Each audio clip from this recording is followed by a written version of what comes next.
growing. Now, what we're going to talk about is the importance of guest data, specifically capturing, centralizing, and monetizing that information. And before I dive into what that data is, what we need to collect, how do we collect it, how do we streamline the guest experience, we're going to start off with a little story of Yelp versus Google. Yelp was built in 2004. In 2005, they partnered with Google. Yelp is a review aggregator. So when you look up a place, I don't know, a shop, a restaurant, best restaurants in Miami, you'll get these reviews on Yelp that tell you 4 stars, 5 stars, with all these different people that have stayed or seen these different restaurants. But what's really interesting is the partnership that they ran with Google in 2005 meant that Google would allow them to see all the different places that Google Places had so that they could put their reviews on. So you would look up a restaurant, best restaurant in Miami, you would go on Google and you would see Yelp review 4 stars. In 2014, Google decided to launch Google Reviews. And this is pretty much what happened to Yelp Reviews. We see Google in 2014, and I don't have the exact numbers for it, other than in 2021, you get 170 million people visiting Yelp every single month, and 1.84 million people visiting Google every single day. So, I don't know about Yelp reviews, but it's not very significant these days. From what I understand, apparently in California, they still use Yelp, but I've not been on Yelp for quite some time. To put it in different perspective, 88% of reviews are distributed across 4 platforms. Yelp is in second place with 6% of those reviews. Google has 73% of those reviews. So the point I'm trying to make is this.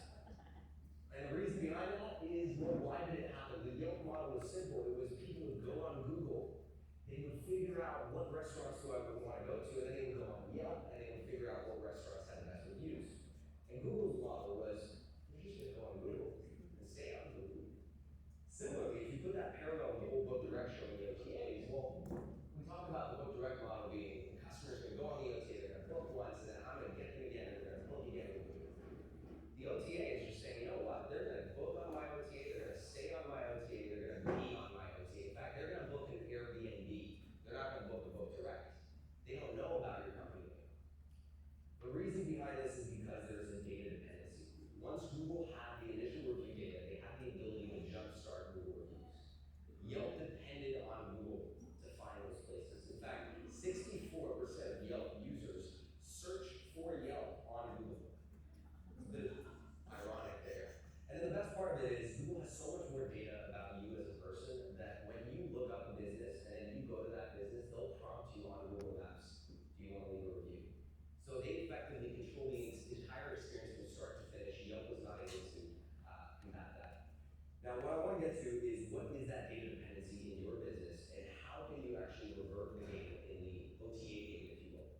So let's look at what you guys depend on. Well, you depend on guests. OTAs depend on those same guests. But let's not forget, they also depend on you. And so the easy way to visualize this is, okay, OTAs depend on guests, you depend on guests, OTAs depend on you. But the OTAs, they don't see it that way. They see it more like this.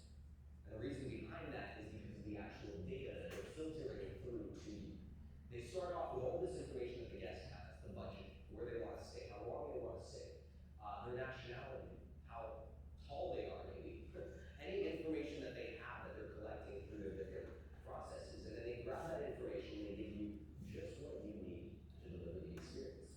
So we can say that the guest is effectively at the center of this entire data dependency. And what's funny about this, not just this conference, but in general about the hospitality industry, when we talk about the guest experience, when we talk about that, we really look at it as, oh, it starts at the check-in process. The guest experience is, when the guest checks in, that's when I have control of the experience and I'm going to make it great. But actually, the guest experience doesn't just start at check-in, it starts at the search. And right now, obviously, OTAs control that search. But I want to make a parallel with, and this goes back to what Evan was saying yesterday, really amazing guy, I have to say, around the sales funnel. So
Well, the quick, short answer is a seamless guest experience is collecting a bunch of data. But since it's after lunchtime, I actually have a little exercise, and it's gonna be about what information we're collecting on our guests. So if everyone wants to stand up, I know it's the worst time to stand up after lunch, you're probably thinking, I just wanna sit down, I just wanna listen to this, thank you so much. And what I'm gonna ask you to do is I'm gonna ask you to sit down if you are not collecting this information. So stay up if you know the emails of your guests.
first four